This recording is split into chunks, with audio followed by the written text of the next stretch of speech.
नमस्कार दोस्तों, जनाक्रोश में आज हम बात करेंगे बिहार की उस जातिगत जनगणना की जिस पर पूरे भारत की नज़र है। बिहार शायद देश का ऐसा अकेला राज्य है जहां शासन करने वाले नेताओं ने दशकों से जाति को ही सर्वोपरि रखा और उसे ही सत्ता में टिके रहने का अपनी राजनीति का आधार भी बनाया।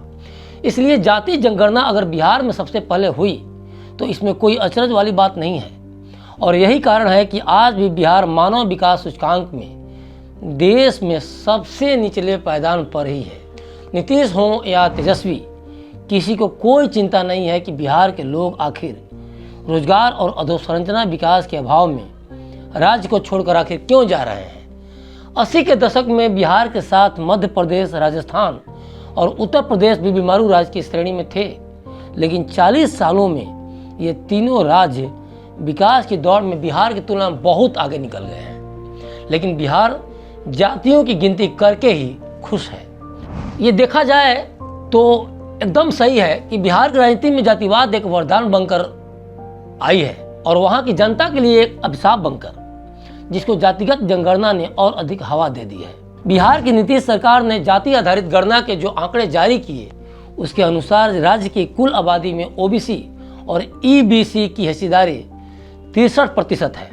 तो क्या अब ईबीसी और ओबीसी नामक दो गुट बन जाएंगे? अत्यंत पिछड़ा वर्ग यानी ईबीसी समुदाय से मतलब बिहार में 130 जातियों और उपजातियों वाले समुदाय से है। लेकिन इतना तो तय है कि अब ओबीसी में भी ज़्यादा प्रभाव वाली जातियों के खिलाफ अलग अलग जातियों के संयुक्त मोर्चे बनने लगेंगे। बड़ा सवाल है कि आखिर जाति आधारित जनगणना की मानसिकता उपजी कहाँ से। इसे कुछ पार्टियों के उदाहरण से समझ सकते हैं। 90 के दशक में स्थापित राजद और सपा ने यादव जाति को अपना वोट बैंक बनाया। आज इस तरह की कई जाति आधारित राजनीति करने वाली पार्टियां खड़ी हो गई हैं। मसलन उपेंद्र कुशवाहा कोयरी वोटरों को साध रहे हैं, मुकेश साहनी ने निषाद समाज को साधा, नीतीश कुमार कुर्मी वोटरों को साधते रहे, रामविलास पासवान या उनके बेटे चिराग पासवान ने पासवान वोटरों को अपनी ओर खींचा। बसपा प्रमुख मायावती ने जाटव समाज और दलितों को वोट बैंक बनाया।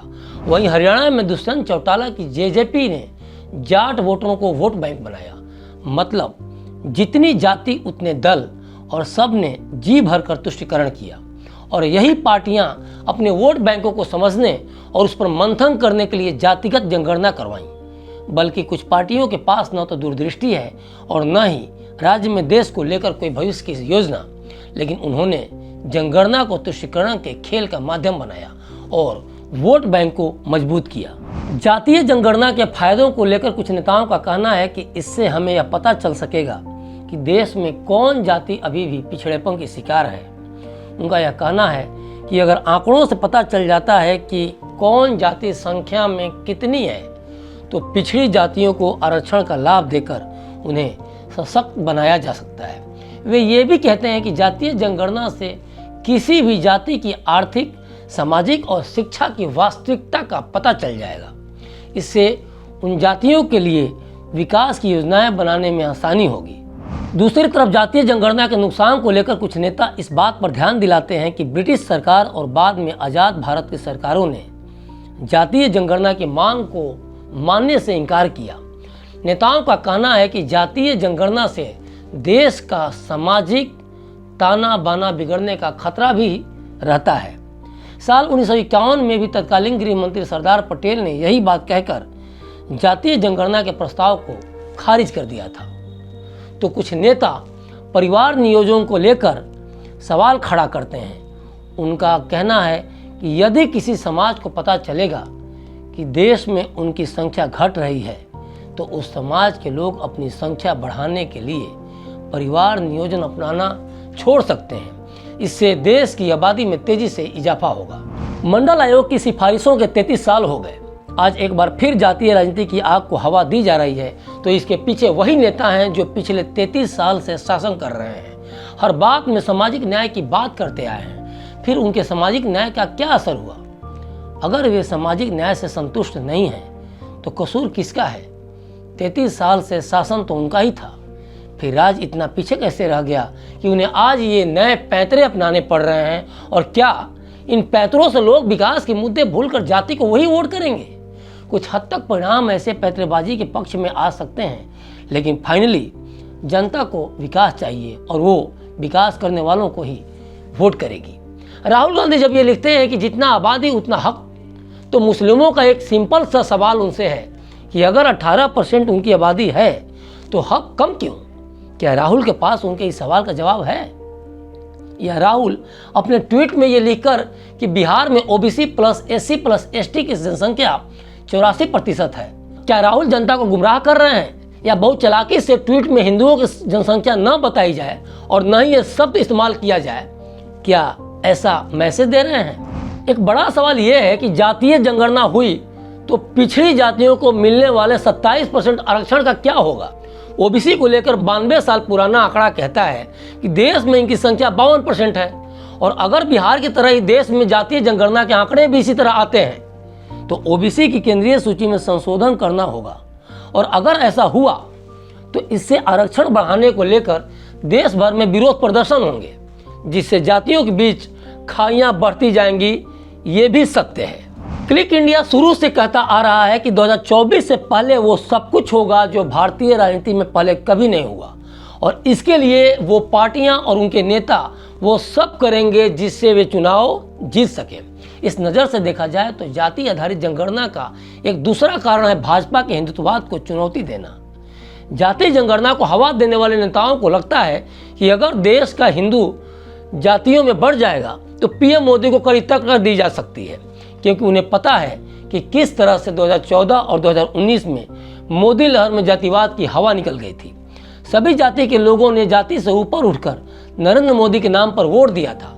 बिहार भी इससे अछूता नहीं रहा, और 2014 में राजद, जदयू और 2019 में लालू की पार्टी राजद की हवा निकल गई। और यही कारण है कि इस बार ये पार्टियां कोई रिस्क नहीं लेना चाहती थीं, क्योंकि न तो 2029 के बाद नीतीश की उम्र रहेगी राजनीति करने की और न ही लालू की। इसलिए उन्होंने जाति आधारित जनगणना को हिंदुओं को विभाजित करने के लिए एक हथियार के रूप में इस्तेमाल किया है। जातियां मुस्लिमों में भी रही हैं, लेकिन क्या कभी आपने हिंदुओं की तरह मुस्लिमों को जातिगत लड़ाई में बढ़ते देखा है? इसीलिए राजनीतिक पार्टियों ने जातिगत जनगणना के माध्यम से हिंदुओं को मोहरा बनाया। इसे इन पार्टियों की विभाजन का राजनीति कहा जाए तो गलत नहीं होगा। चलिए एक नज़र उस पर भी डाल लेते हैं कि कैसे जातिगत जनगणना को कब कब हवा दी गई। अंग्रेजों के दौर में भारत में जातियों के हिसाब से लोगों को गिना जाता था। सबसे पहले देश में 1931 में जातीय जनगणना के आंकड़े जारी हुए। 1951 में सिर्फ अनुसूचित जातियों और जनजातियों को ही गिना गया। अनुसूचित जातियों और जनजातियों को इसलिए गिना गया कि उन्हें आरक्षण देने की संवैधानिक बाध्यता थी। 80 के दशक में जातियों पर आधारित कई क्षेत्रीय पार्टियों का उभार हुआ। इन पार्टियों ने सरकारी शिक्षण संस्थानों और नौकरियों में आरक्षण दिए जाने को लेकर अभियान चलाया। इसी दौरान जातियों की संख्या के आधार पर आरक्षण की मांग सबसे पहले यूपी में बसपा नेता काशीराम ने की। भारत सरकार ने साल 1979 में सामाजिक और शैक्षणिक रूप से पिछड़ी जातियों को आरक्षण देने के मसले पर मंडल कमीशन का गठन किया। मंडल कमीशन ने 1931 की जनगणना के आधार पर ही ज़्यादा पिछड़ी जातियों की पहचान की। 1990 में वीपी सिंह अर्थात विश्वनाथ प्रताप सिंह की सरकार ने मंडल कमीशन की एक सिफारिश को लागू कर दिया। ये सिफारिश अन्य पिछड़ा वर्ग के उम्मीदवारों को सरकारी नौकरियों में सभी स्तर पर 27% आरक्षण देने की थी। इसे लेकर देश भर में विरोध प्रदर्शन हुए। आखिरकार सुप्रीम कोर्ट ने आरक्षण की अधिकतम लिमिट 50% तय कर दी।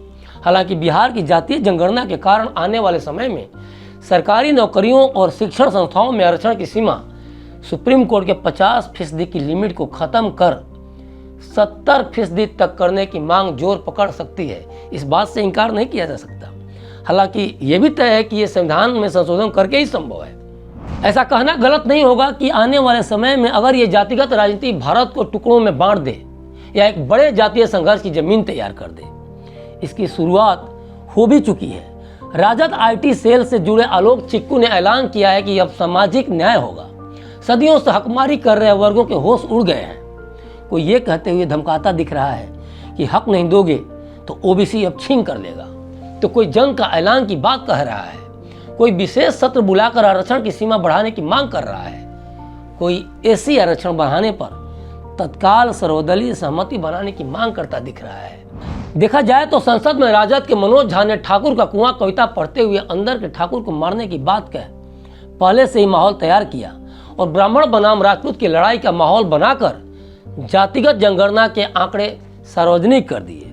इसके बाद बयानों और प्रतिक्रियाओं का सिलसिला चल पड़ा। राजद ने भिखारी ठाकुर और कर्पूरी ठाकुर को असली ठाकुर बताकर बीच बीच में आग में घी डाला। देखा जाए तो जातीय जनगणना के पीछे कुल मिलाकर राजनीतिक खेल है। साल 2010 में जब केंद्र में कांग्रेस की सरकार थी तब भाजपा नेता गोपीनाथ मुंडे ने संसद में जातिगत जनगणना की मांग की थी, लेकिन अब सरकार में आने के बाद भाजपा सरकार जातीय जनगणना से पीछे हटती दिखाई दे रही है। कांग्रेस सरकार ने भी साल 2011 में शरद पवार, लालू यादव और मुलायम सिंह यादव के दबाव में जातीय जनगणना करवाई, लेकिन उसके आंकड़े ही जारी नहीं किए। दूसरी तरफ कई प्रदेशों में क्षेत्रीय दल जाति की राजनीति करते हैं। ऐसे में जातीय जनगणना से हिंदू समाज जाति में विभाजित हो जाता है तो इसका फायदा क्षेत्रीय दलों को होगा और इस चाल को जब तक जनता समझ नहीं लेती, निकट भविष्य में भाजपा को बड़ा नुकसान होगा। अब देखना ये होगा कि हिंदू समाज को एक इकाई के रूप में मांगकर हिंदुत्व की राजनीति करने वाली भाजपा और संघ इसकी क्या काट पेश करते हैं। देश की राजनीति अब मंडल का मंडल से शुरू होकर ओबीसी में ही माइक्रो डिवीजन पॉलिटिक्स का रुख करेगी। इसका कुछ असर हमें देश में 4 राज्यों के विधानसभा चुनाव और बाद में 2024 के लोकसभा चुनाव पर देखने को मिल सकता है, जब टिकट शुद्ध रूप से जातियों की संख्या के अनुपात में बांटे जा सकते हैं। इसका कुछ असर हमें देश में 4 राज्यों के विधानसभा चुनाव और बाद में 2024 के लोकसभा चुनाव पर देखने को मिल सकता है, जब टिकट शुद्ध रूप से जातियों की संख्या के अनुपात में बांटे जा सकते हैं। इसके अलावा चुनाव जीतने के लिए जातियों के ध्रुवीकरण के प्रति जाति ध्रुवीकरण से मात देने की चालें और तेज होंगी। बने रहिए क्लिक इंडिया के साथ और मुझे दीजिए इजाजत। शुक्रिया।